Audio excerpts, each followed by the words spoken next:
First of all, I have to say I'm very sorry that all of my shots are absolutely disastrous and awful, and that the camera quality is so bad. It's photo booth, okay? I'm filming a photo booth, I gotta admit it. I have a camera, but I really don't have a lens that fits this sort of vloggy style sit down stuff, so my best bet is a microphone and photo booth. Sorry. Also, I'm next to the heater because it's the UK and it's cold, and this is my scarf so I don't burn myself. So today I wanted to talk about why I'm here. Why am I on YouTube? It's a question that no one has asked themselves, just me. I just want to reveal myself before anyone else does.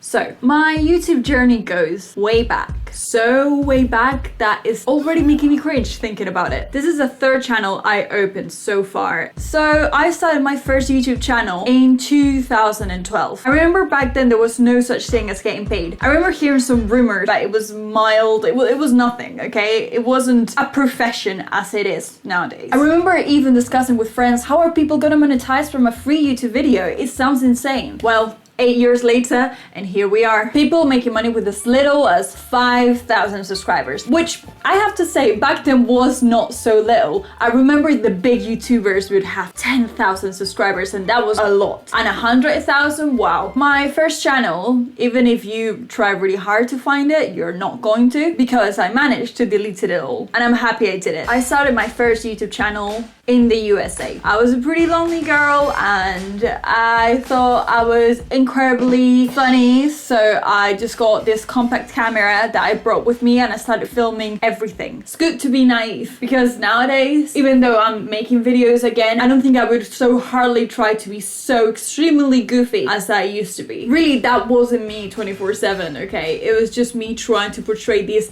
hyper funny, goofy, sparkly person that I've never actually been. I don't know if you come from way back old YouTube, but old YouTube was filled up with sketches and people doing funny little clips. Luckily that has changed, and now we can be more me to you, you to me, you know, and we can have a little chat instead of creating a new comedy central from YouTube, which was not necessary whatsoever. Truth is though, during that time I met friends that were amazing. They were huge milestones in my life, even though some of them I don't talk to anymore these days. I don't know to what extent that can be done nowadays. I would love to make friends through here, so if you're seeing me and you want to be friends with me, I will be friends with you. And it's funny because even though I didn't have many subscribers on that channel, I would get messages from my sisters telling me that they would find people on the bus watching my videos from my old high school, and that was bizarre to me. And to be honest, it made me incredibly self-aware, because YouTube for me was always this thing where I could just get away with things. No one that I knew would watch it. I could just be as weird as I wanted or as chatty as I wanted, and it didn't matter. I guess it was a very interesting blend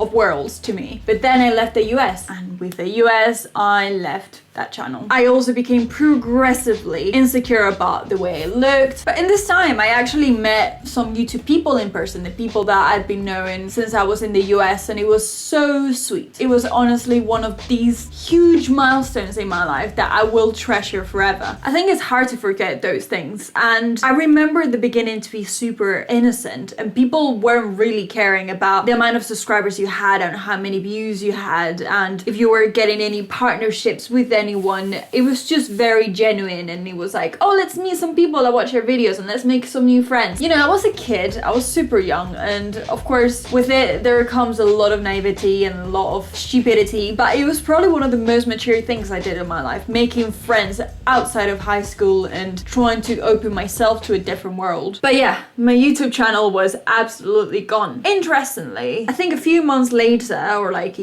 year, I opened my second channel. I remember seeing my friends that kept on doing the YouTube stuff and succeeding and growing, and I just saw myself being like, you could be doing these things, but you're not. Why? And I couldn't find a very convincing answer as to why I wasn't doing it. I cringe so hard when I say this, but one of my first videos, I was with, back then, a very close friend of mine, and we were in this place that looked like an abandoned house, and I was like, hey, what if we make a video of things that you can do in an abandoned house, because that clearly is going to be super helpful to everyone. Of course, I came back with this sketch, funny funny comedy mindset that is absolutely fucking cringy to me at the minute. And to be honest, it was fun. I think it was fun because it was collaborative, it was a nice time with friends. The whole sketch thing became a bit more boring and cringy when you would do it by yourself. I remember uploading that video and so many comments coming up, so many people being super supportive. So I was like, if people are being supportive, I might as well keep on doing it. The issue I had back then is that I was relying so much on the approval of other people. It would make me feel so bad if my views weren't right, or my likes, or my comments, which now I don't really struggle with. Because yeah, this video might have 20 views and 3 people might have actually watched it properly. I think that's enough for me. I think all I'm looking to do right now is to create something that is mine and it doesn't belong to anyone else. I want to be able to be creative on my own terms. I want to die. Wow,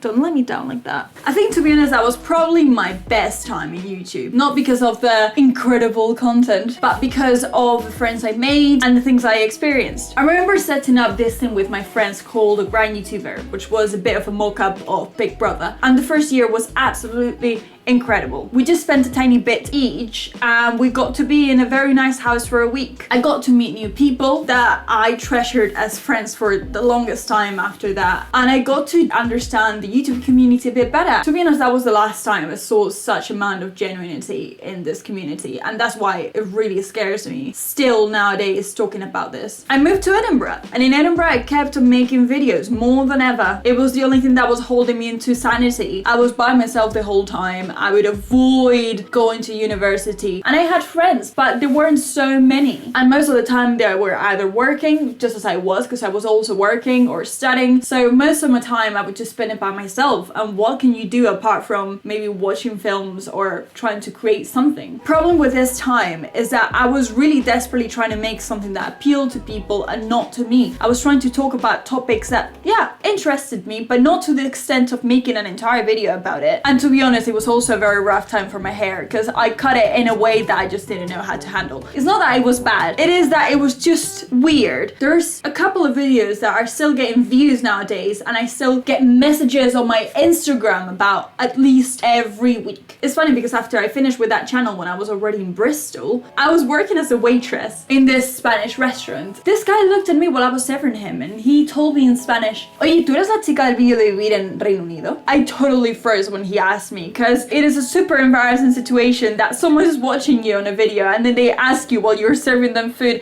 It's just weird. Getting someone who is Spanish in Bristol asking me about that video and telling me that it was one of the reasons that got him here is to another level of bizarre to me. So why did I stop this channel? That is more complicated that I would like to admit. One of the main reasons, I had some contact with newer YouTube community that I'd never known before, and without coming into much detail, I got sexually assaulted by someone from this community. I didn't know it back then because I was so innocent, but it would affect me a lot more than I can even admit nowadays. I mean, it was hard to get past it. It was hard not to feel guilty, and not only that, but it also made me feel so scared of touching YouTube ever again. I stayed away from it. It got me in this creative block that I was talking about in the beginning. It slowly became something that was so hard. I would freeze in front of a camera, and to be honest, the reason I'm filming on photo booth as well is because talking to a camera freezes me. And it's not really the fact that I'm talking to a camera, it's the fact that I know that I'm gonna upload it in my YouTube channel, that it's gonna be a super personal thing and that people are gonna watch it, and I'm gonna feel so exposed. It's so much easier for me to talk to a laptop than it is to a camera, at least about these things. I feel like the camera is staring at me. I'm too used to seeing my laptop in front of me, so it doesn't really upset me. I wasn't thinking of really coming back to this. After years of not really thinking about this, it came back to me, and I had this very overwhelming realization that I hadn't done anything for myself for such a long time. And I think it is time. It is time to get my stuff out there. As shitty and cringeworthy and stupid as it is, I might as well just put it there and see what happens instead of hiding the whole time. I guess what I'm trying to say is that this is an attempt to take care of myself, to set up a routine, to love my journey more, to hate myself less, and to keep myself accountable for my creative endeavors. I just use that word, endeavors.